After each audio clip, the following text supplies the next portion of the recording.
भारत में नरेंद्र मोदी ने एक सीडीएस की तैनाती की है। यह सीडीएस का ओहदा भारत में कुछ अरसा कबल ही लॉन्च किया गया था और यह ओहदा जब से बना है यह मुतनाजा है। इस सबके अंदर अब जो सीडीएस की तैनाती है उसकी वजह से भारतीय फौज में एक नया तूफान उठ खड़ा हुआ है और जिस तरह से मामलात चल रहे हैं भारत के अंदर और भारतीय फौज के अंदर ऑपरेशन सिंदूर के बाद यह सूरत हाल इंडियन आर्मी के लिए और आर्म्ड फोर्सेस के लिए इंतहाई परेशान कुन है।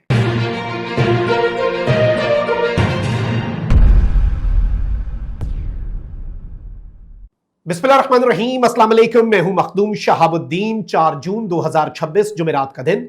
नाज़रीन किराम, कुछ इंतहाई आम तरीन अपडेट्स हैं जो आपके सामने रखनी है। इस वक्त एक जानब तो मिडल ईस्ट की सूरत हाल हम सबके सामने है। रशिया यूक्रेन तनाज़ा बहुत शिद्दत इख्तियार कर गया, लेकिन जियो पॉलिटिक्स में आप कभी भी पाकिस्तान के दो इंतहाई शातिर और दो इंतहाई नीच किस्म के जो हमसाए हैं उन्हें इग्नोर नहीं कर सकते। एक जानिब भारत और दूसरी तरफ भारत के ही आलाकार अफगानिस्तान की तालिबानी रिजीम।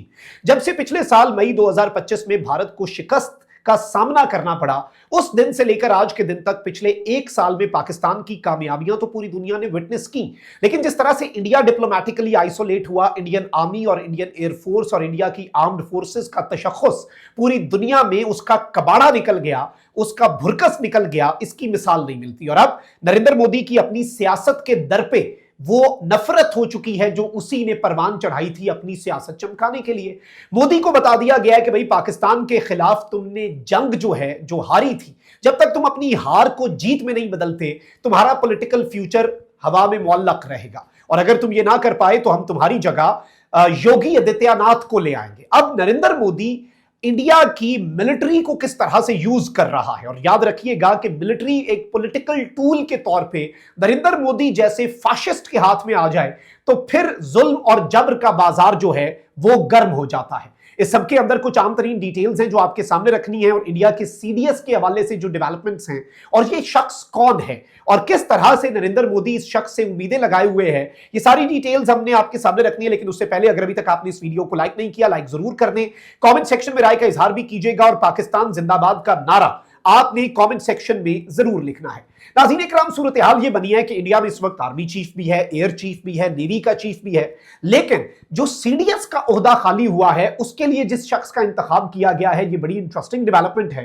क्योंकि गुज़श्ता बरस जुलाई में vice chief of army staff के ओहदे से रिटायर होने वाले लेफ्टिनेंट जनरल NS राजा सुब्रमणी ने इंडिया के नए चीफ ऑफ डिफेंस स्टाफ के ओहदे का चार्ज संभाल लिया है। ये साहब जो हैं ये गुज़श्ता बरस रिटायर हो गए हुए थे, इन्हें रिटायरमेंट में से वापस रिट्रीव किया गया है और ये रिटायर भी कोई इंडिया के चीफ के तौर पे नहीं हुए, ये आदमी इंडिया की किसी एक सर्विस को कमांड भी नहीं कर सका अपने करियर के अंदर। ये ना आर्मी को कमांड कर सका, ना एयरफोर्स को, ना नेवी को, बल्कि ये आदमी जो है ये सिर्फ और सिर्फ इंडिया की आर्मी का वाइस चीफ था। अब ये जो वाइस चीफ है नाज़रीन किराम, लेफ्टिनेंट जनरल सुब्रमणी, इसने जनरल अनिल चौहान की जगह सीटीएस का चार्ज संभाला है जो गुज़श्ता रोज अपनी मुद्दत मुलाजमत खत्म होने के बाद रिटायर हो गए थे और ये तीसरे इंडिया के सीडीएस तैनात हो चुके हैं। और ये जिस तरह का इस वक्त सिनेरियो बन चुका है, इस सिनेरियो के अंदर चीजें बड़ी इंटरेस्टिंग हो गई हैं क्योंकि अपने पहले खिताब में ये जो जनरल सुब्रमणी है और लेफ्टिनेंट जनरल है और ये जनरल्स को भी अब कमांड कर रहा है, इसके खिताब की वीडियो जो है वो इंडिया की न्यूज एजेंसी ने पोस्ट की है और इसने कहा कि हम अपनी मुसल्लह अफवाज में मकामी हथियारों की तैयारी, उनकी शमूलियत और इंजमाम के अमल को तेज करेंगे। हमारी मुसल्लह अफवाज ने कौमी मफादात के तहफ़्फ़ुज़ में मुस्तकिल तौर पर पेशा वराना महारत और फैसला कुन ऑपरेशनल सलाहियत का मुजाहरा किया। हम अपने मुल्क की खुद मुख्तारी और इलाकाई सालमियत के तहफ़्फ़ुज़ के लिए पुरज़्म हैं। इन्होंने मजीद कहा कि वो इंडिया की अफवाज में वज़ीर आज़म नरेंद्र मोदी के विजन पर अमल दरामद करेंगे। अब ये जो एक स्टेटमेंट है ये इंडिया की मिलिट्री की पॉलिटिसाइजेशन है।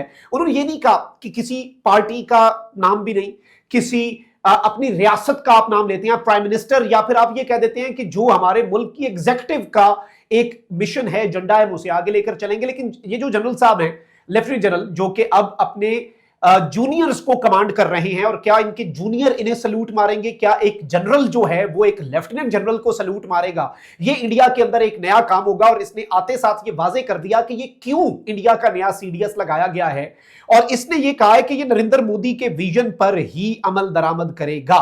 और ये नाज़रीन कराम बड़ा इंपॉर्टेंट तरीन एक इस डेवलपमेंट को देखा जा रहा है। लेकिन इंडिया की फौज जिसमें पहले से ही बहुत ज्यादा फ्रस्ट्रेशन थी, पहले से ही बहुत सी चीजों के ऊपर मसाइल थे, अब नाज़रीन इकराम एक और बड़ी इंटरेस्टिंग चीज है, वो ये है कि इंडिया के जो आर्मी चीफ है मौजूदा उपेंद्रा द्विवेदी, ये 30 जून को रिटायर हो रहे हैं। और ये जो शख्स हैं, इनके वाले से भारत के तज्जियाकार हैं परवीन स्वाने, उन्होंने एक बड़ा इंपॉर्टेंट तज्जिया दिया कि इनकी रिटायरमेंट जो है आर्मी चीफ के तौर पर 30 जून को, ये एक अच्छी खबर भी है इनके लिए और बुरी खबर भी है।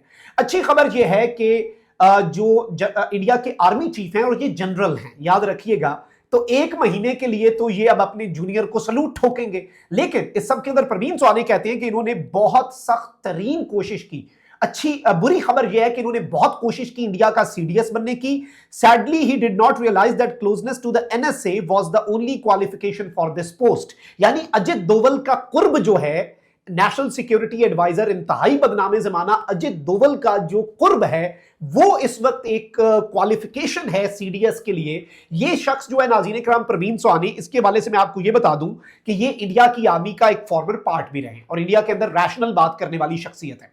और अच्छी खबर यह है कि अब इन्हें ज्यादा अरसा अपने जूनियर के सामने, आर्मी के अंदर आपको पता है कि वैसे भी कोई एक शख्स ऊपर आ जाए और वो सुपर सीड हो जाए उसके अलावा, तो वो नॉर्मली ये ट्रेंड होता है। और ये सिर्फ साउथ एशिया में नहीं, पाकिस्तान, इंडिया, ये पूरी दुनिया के अंदर है कि सर्विस में जब यूनिफॉर्म्ड सर्विस होती है ना, चाहे वो पुलिस सर्विस भी हो, उसमें अपने जूनियर को सलूट मारना जो है वो एक बड़ी अजीब सी चीज समझी जाती है। और आला इकदार यही होती है कि आप जो है वो इज्जत से, तमीज से इस्तीफा देके साइड पे हो जाएं और आप अपना ओहदा छोड़ दें।